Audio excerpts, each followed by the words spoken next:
గోవింద నామస్మరణ.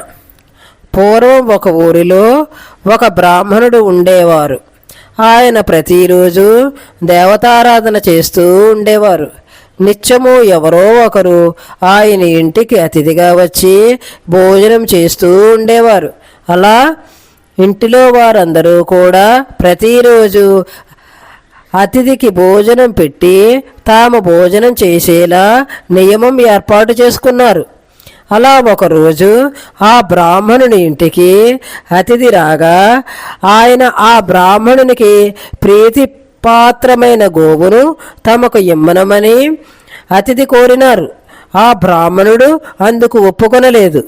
అందుకు ఆ అతిథికి కోపము వచ్చి వెళ్ళిపోతూ ఉండగా ఆ ఇంటివారు అతిథిని వెంబడిస్తూ గోవు ఇందా గోవు ఇందా అంటూ ఘోషిస్తూ వెంబడించగా ఆ అతిథి అలా వెళ్ళిపోతూ కొండపైకి వెళ్ళి మాయమైనారు.